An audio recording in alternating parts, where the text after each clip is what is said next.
2024 সালে ফুটবলে ঘুইটা গেছে বেশ কিছু আলোচিত ঘটনা। ভিনিকে বাদ রাইখা রদ্রির ব্যালন ডি'অর জয়, আর্জেন্টিনার কোপা আমেরিকা জয়, রিয়ালের ইউসিএল কিংবা নেইমারের একটু সময়ের জন্য মাঠে ফিরে আসা, এইসব ঘটনাই দর্শকদের মনে বিশেষ জায়গা করে নিছে। খেলার মেলার পক্ষ থেকে আমরা আয়োজন করেছিলাম প্রশ্ন উত্তরের। সেইখানে অনেকেই জানাইছেন 2024 সালে ফুটবল দুনিয়ায় ঘটে যাওয়া তাদের চোখে স্মরণীয় সেই সব ঘটনা। আজকে জানিয়ে দিব দর্শকদের চোখে 2024 সালের ফুটবল দুনিয়ায় ঘটে যাওয়া সেরা কিছু ঘটনা। এই বছরের সবচেয়ে আলোচিত ঘটনা ছিল ব্যালন ডি'অর ড্রামা। ব্যালনের কথা আসতেই মনে পড়া গেল রদ্রির কথা। রদ্রির কথা মনে পড়তেই আবার চোখের সামনে ভাইসা উঠল ব্যালন ডি'অর।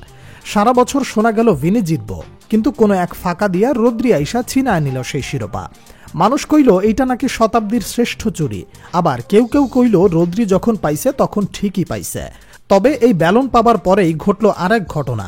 ম্যানচেস্টার সিটিকে বিশ্বসেরা ক্লাব হিসেবে দাবি কইরা বসল রদ্রি। তারপর থেকে ম্যানচেস্টার সিটি শুধু হারতেই থাকলো আর হারতেই থাকলো। তবে সিটির কথা উঠতেই আরেকটা কথা কইতে হয়। এই বছরের সবচেয়ে আলোচিত ঘটনাগুলোর অন্যতম হইল ইত্তেহাদ থেকে অসম্ভব জয়টা নিয়ে আসা। Man city versus Real Madrid second লেগে মদ্রিচ পেনাল্টি মিসের পর থাইমা গেছিল ঘড়ির কাঁটা, কিন্তু লুনিন যা দেখাইছে বস, তা স্মরণ থাকবে দীর্ঘকাল। এরপর বায়ার্ন মিউনিখের সাথে পিছিয়ে পড়াও হোসেলুর 2 গোলে মাদ্রিদের কামব্যাকের গল্প।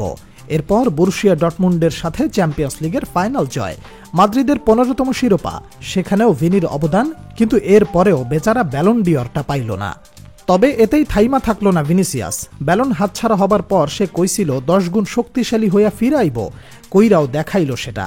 ব্যালন না পাইলেও ফিফা দ্য বেস্ট পাইল, গ্লোবের সেরা খেলোয়াড়ের পুরস্কার পাইল, এমনকি রোনালদোর মতো খেলোয়াড়ও সবার সামনে বইলা বসলো যে আসলে ভিনি ডিজার্ভ করত।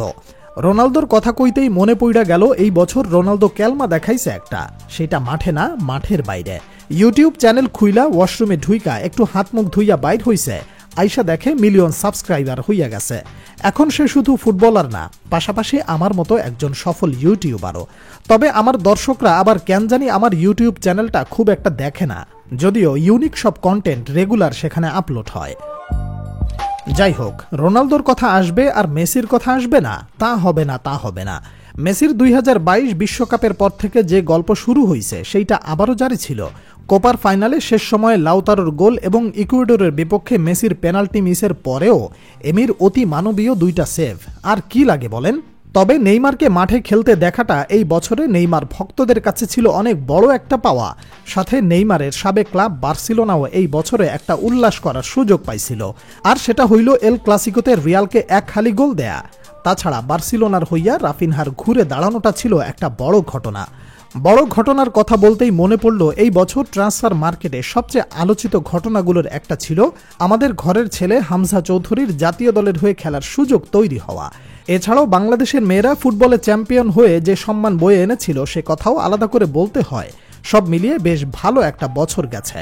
দর্শক, আপনি চাইলেও আমাদের জানাইতে পারেন আপনার চোখে এই বছরের সবচেয়ে বড় ঘটনা কোনটা ছিল।